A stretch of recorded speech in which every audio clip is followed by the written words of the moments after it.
Good evening friends, आप सभी लोगों का मेरे यूट्यूब चैनल पर एक बार फिर से स्वागत है।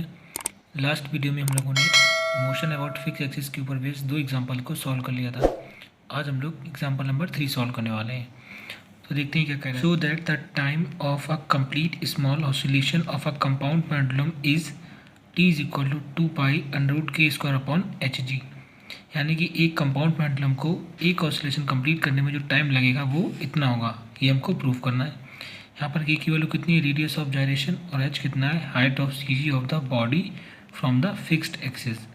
यानी कि जिस एक्सिस पे वो पेंडुलम बंधा हुआ है उस एक्सिस से उस पेंडुलम की सी की जो डिस्टेंस है वो स्मॉल h के बराबर है। तो क्वेश्चन को सॉल्व करने से पहले हम लोग एक बार कंपाउंड पेंडुलम की डेफिनेशन देख लेते हैं। कंपाउंड पेंडुलम को हम लोग एज अ रिजिड बॉडी ही ट्रीट करेंगे।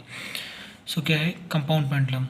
The term compound pendulum is applied to a rigid body of any form and constitution which is free to turn about a fixed horizontal axis, gravity and the reaction of the axis being the only external force acting on it। so बस ये compound pendulum की definition है। सो in short हम लोग बोले compound pendulum हमारी कोई भी रिजिड बॉडी हो सकती है जो अपने एक एंड के ऊपर मूव करने के लिए पूरी तरीके से फ्री है, और उसके ऊपर लगने वाले सारे के सारे रिएक्शंस वगैरह हम लोग सिर्फ और सिर्फ एक्सटर्नल फोर्स को ही कंसीडर करेंगे। बस ये चीज़ आपको याद रखना है। तो सबसे पहले मैंने ये डायग्राम ड्रॉ किया है इस क्वेश्चन से रिलेटेड, तो मैं आप लोगों को पहले ही डायग्राम समझाता हूँ। मैंने मान लिया कि ओ ए मेरा एक पेंडुलम है, ठीक है, और इसके एक एंड ओ से हम लोगों ने fixed axis O Z draw कर लिए, जिसके अबाउट ये पेंडुलम ओ ए क्या करेगा, मूवमेंट करेगा, ठीक है। फिर क्वेश्चन में बोला गया था कि एच क्या है, इसकी फिक्स्ड एक्सिस से इसकी सी जी की डिस्टेंस। तो फिक्स्ड एक्सिस ओ से सी जी की डिस्टेंस को हम लोगों ने स्मॉल एच मान लिया है, और फिक्स्ड एक्सिस से इस पेंडुलम का जो एंगल है हम लोगों ने इसको थीटा मान लिया है। सो अगर ये थीटा है और ये एच है तो एंगल के सामने वाली लेंथ कितनी होती है, एच साइन थीटा। ये चीज़ आपको याद रखना है। और इस पेंडुलम का वेट कितना है, एम जी, जो नीचे की तरफ लग रहा है, जिसको हम लोगों ने एम जी से डिनोट किया है, ठीक है। अब ये जो मैंने ड्रॉ किया उसको मैं यहाँ पे लिख देता हूँ। Let O A be a compound pendulum and O Z be the axis of rotation passes through the point O. ठीक है, ओ ए हमारा पेंडुलम है, ओ जेड वो एक्सिस ऑफ रोटेशन है जो पॉइंट ओ से पास हो रही है। आगे let theta be the angle between O A and O Z and H is the distance of centre of inertia of body from O. जो थीटा है वो पेंडुलम और एक्सिस के अबाउट का एंगल है, और एच क्या है उसकी सी जी की पॉइंट ओ से डिस्टेंस है, ठीक है। यानी कि O G is equal to small H. आप लोग देख सकते हो O G is equal to small H. अब चूंकि इसका जो पेंडुलम का वेट है एम जी वो वर्टिकली डाउनवर्ड नीचे की तरफ एक्ट है, तो हम लोग क्या करेंगे, इसके कंपोनेंट डिवाइड कर लेंगे। तो इसका जो वर्टिकल कंपोनेंट होगा वो क्या होगा, एम जी साइन थीटा, जिसको हम लोग कंसीडर करेंगे। क्यों? क्योंकि वही इसके मोशन को अपोज करेगा, इस कंपाउंड के मोशन को अपोज करेगा, तो हम लोग इसका vertical component M G sine theta लेकर के चलेंगे।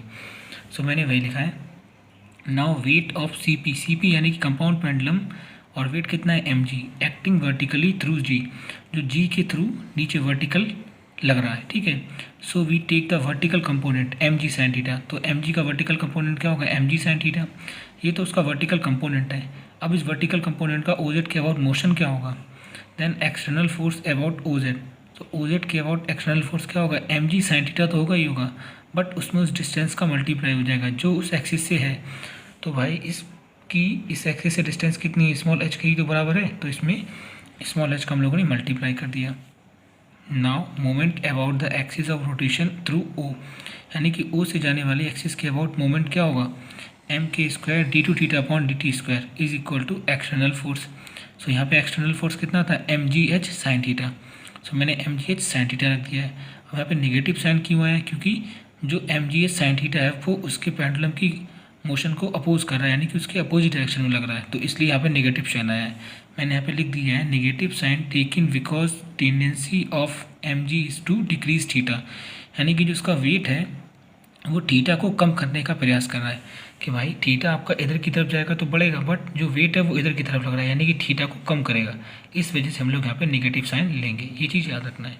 अब क्या हुआ कि भाई यहाँ से एम कैंसिल आउट हो गया, तो हमको क्या मिला, K square D two theta upon D T square is equal to minus का जी एच साइन थीटा।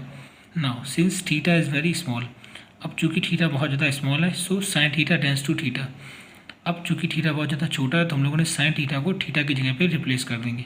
अगर ये हमें थीटा और टाइम के बीच में रिलेशन चाहिए होता तो हम लोग उसको इंटीग्रेट करते, बट चूँकि हमें तो उसका टाइम पीरियड चाहिए, सो हम क्या कर देंगे, थीटा को बहुत छोटा मान लेंगे, तो साइन थीटा को थीटा से रिप्लेस कर देंगे। सो क्या हो जाएगा, d2 theta upon dt square ऐसे ही रहा, और ये जो के स्क्वायर था उसका मैंने तो डिवाइड कर दिया है, माइनस का GH अपॉन के स्क्वायर, और साइन थीटा को मैंने थीटा लिख दिया है। इसको मैंने इक्वेशन नंबर फर्स्ट दे दिया है। अब चूँकि हम जानते हैं कि पेंडुलम का मोशन कैसा होता है, सिंपल हार्मोनिक मोशन, तो हम लोग क्या दिखाएंगे कि भाई ये जो हमारी इक्वेशन है वो सिंपल हार्मोनिक मोशन को रिप्रेजेंट कर रही है, और वहाँ से हम लोग कंपेयर करके इसकी म्यू की वैल्यू निकालेंगे और हम फिर टाइम पीरियड को फाइंड आउट कर लेंगे।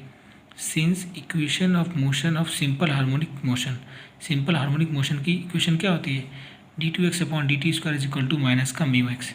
सो अगर इस इक्वेशन को इससे कंपेयर करें, सो यहाँ पर म्यू का काम कौन कर रहा है, GH अपॉन के स्क्वायर। सो हम लोग क्या लिख देंगे, सो इक्वेशन फर्स्ट यानी कि ये वाली equation represent a simple harmonic motion, यानी कि ये जो इक्वेशन है वो भी एक सिंपल हार्मोनिक मोशन को ही रिप्रेजेंट कर रही है, और यहाँ पर म्यू की वैल्यू कितनी है, GH upon K square. So मैंने लिख दिया है where mu is equal to GH upon K square. अब आप लोगों ने पढ़ा होगा कि जब ये सिंपल हार्मोनिक मोशन की इक्वेशन होती है, सो उस केस में टाइम पीरियड कितना होता है, 2 pi upon under root mu. So हम लोग वही चीज़ यहाँ पर लगाएंगे फॉर्मूला, ठीक है। सो मैंने यहाँ पर लिखा है in case of simple harmonic motion, simple harmonic motion के केस में टाइम पीरियड कितना होता है, t is equal to 2 pi upon under root mu.